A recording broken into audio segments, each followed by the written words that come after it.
Hey guys, what's up? Welcome back to another video. Today we're going to be re-reviewing ProtonVPN going into 2022. And at the end of this video, I'm going to give you my opinion on if you should use ProtonVPN or not, according to my VPNTierList.com rating system. Here on the channel, we rate every VPN objectively as possible, letting you decide if you should use it or not. So guys, let's go ahead and jump in. But wait, Tom, why should we listen to you? You're just some random guy on the internet, right? Wrong. I'm not just some random guy. I'm the guy who created the first VPN tier list. Now, I've pretty much created every single VPN out there, and this is something no one else has ever done. I've been doing this for around 5 years now, and I've probably spent thousands of hours of reviewing VPNs. And that means these reviews are the most accurate on the internet, bar none. So guys, first up, we're going to be talking about ProtonVPN's pricing model. Is it affordable according to our standards? Unfortunately not. Proton is one of the more pricey VPN offerings out there, included with their Proton Mail services. It's kind of up to you to decide if it's worth it or not. In my opinion though, there are VPNs out there that do it cheaper and offer pretty much the same features. Proton might disagree with that, however. Now, ProtonVPN does kind of have a free cool plan. It doesn't seem to be any limitations, so it could be one of the better free VPN services out there, at least in terms of data. That said, there are restrictions to the speeds, as well as the ability to unlock content and server selection. So there are limitations, just not quite in terms of bandwidth, which can be a pro or con depending on how you want to use a free VPN.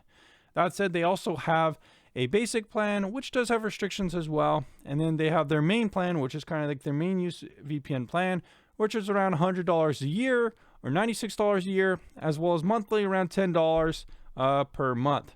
They don't have any 6-month plans. They do have like this visionary plan for $30 a month that includes Proton Mail. It's quite pricey though. And they also have the annual plan, which is around $300 a year for Proton Mail plus ProtonVPN. Then they also have 2-year plans for around $160 2 years and $480 every 2 years. So you also get 10 VPN connections, which is good. And they include pretty much everything in this plan here. ProtonVPN, it's definitely expensive. If it's worth it, that's kind of up for you to decide. But if we look at my point system, we can see that they don't get any points for 1 month because it's $10 a month and not under $9.50. They don't have a 6-month plan. A 1-year plan is around $100, and they also are too expensive for these other plans. They do have the 30-day refund, no timers on their website, no price increases after the terms offered, and 10 simultaneous connections. So they do get some points there, around half the points for pricing. Next up, we can take a look at their application. You know, this is, I think, one of the better looking applications. It's got a really nice big interface with plenty of information, a nice color scheme. So that's nice. They've also been improving it a good amount lately. WireGuard is probably the biggest improvement I've noticed. Custom DNS is cool. And some of these things like split tunneling, I do really like. They are missing a couple things. Fire Stick support and browser extensions. Last year they did have an extension on the store, but I found out it was some malevolent actor who had put an extension on the store, and ProtonVPN, after I contacted them, did remove that extension. I think so. That is good to see. They took that down. They still don't have an extension, which is a little bit of a shame since most VPNs do. They could be working on that. Now, ProtonVPN did specify me in communication behind the scenes that they are working on bringing that Fire Stick app soon to native support. You can load an APK, but it's not searchable as an app. So they are working on that as of now. They also said they're working on port forwarding as an option, which is nice for torrent users. They didn't really specify anything about the SOX5 proxy support or dedicated IPs. Outside of that, though, they do have split tunneling, a Linux UI, DNS controls, ad blocking, a good interface, kill switches, and WireGuard support. So overall, it's a decent application. Missing a couple things here that they said they are working on. Now guys, since I did kind of get lackluster speeds, I did kind of want to check with ProtonVPN to see if I could improve those speeds a little bit, to see if it was just a poor speed test. And we're going to be looking at, what we can get with a new speed test going forward, just to give these guys another little bonus speed test, I guess, just to make sure. We wanted to be accurate here. We can look at this session right here. It says up volume is around 97. Down speed 89, and this is pretty good. And if we're looking here, we did get a better speed test result here, around 636, which is pretty good. All right, so we're kind of doing that torrent test to see what kind of speeds we could get if it's anything faster than this area. Right now, we're getting a little bit higher peaks around that same area, but once again, kind of going down a bit, around 32, a little bit faster. 46 is actually pretty good, 50. So we're getting pretty good results now. 55 is pretty much what we are looking for. You can see the chart moving it here a little bit. So overall, not too bad here. Not the fastest, but now that I've kind of disconnected, reconnected a couple times, we're getting pretty good performance. 70 is actually exactly what we're looking for. 80, 90. Strangely enough, we're really taking off now, skyrocketing, in fact, 103.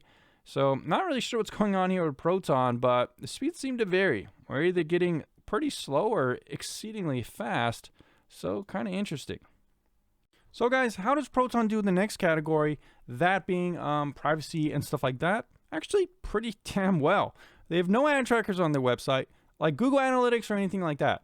Additionally, they have 0 trackers and 7 permissions, which is really, really good. So overall, Proton is doing excellent in the privacy audit.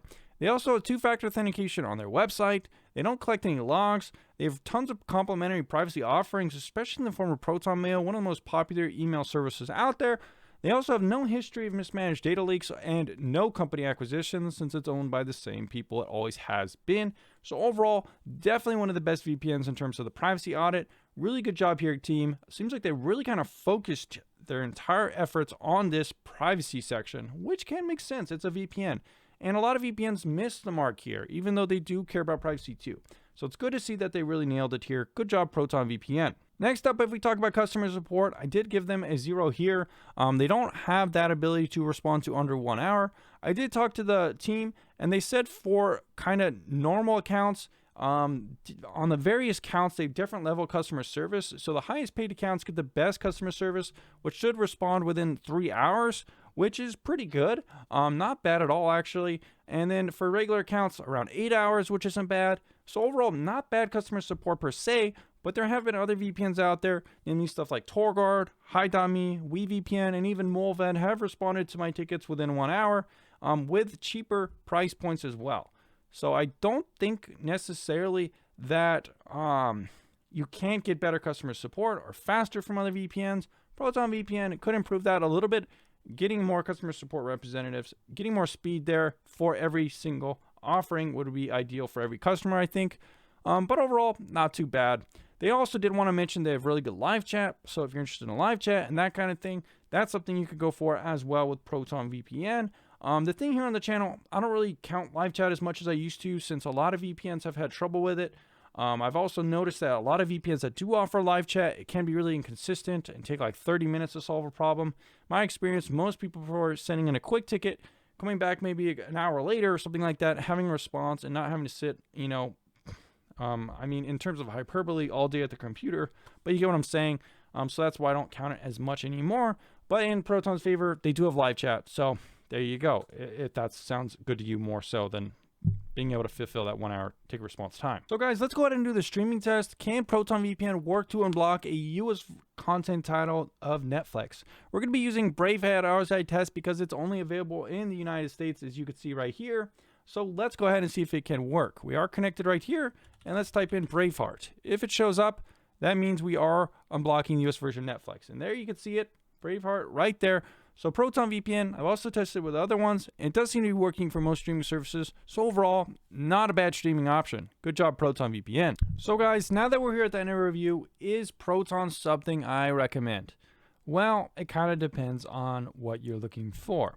It's definitely one of the most private VPNs in terms of its privacy. I think they've done an excellent job there, especially with some of the bonuses like open sourcing their clients and having public audits. I don't always think that those are the most important things to look for, but if a VPN could successfully pass the privacy audit here on the channel and have bonuses, that's only better in my opinion.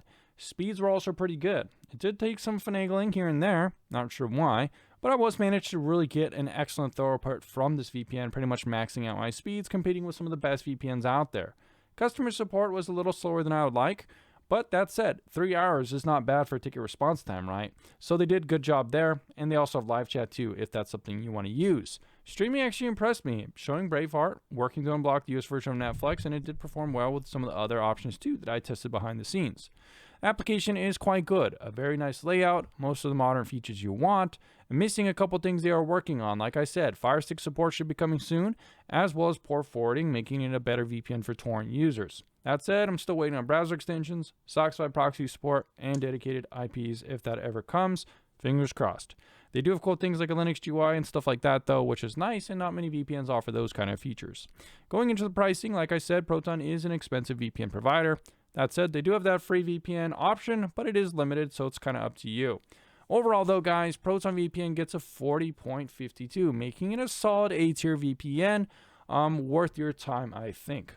It's really up to you if you want to use it. If you guys want to use it, check out my link in the description or pinned comment below. I'm not an affiliate yet with ProtonVPN, but if you guys do decide to click on that link and they let me in their affiliate program, I might make some money with that link, and you guys can support me that way.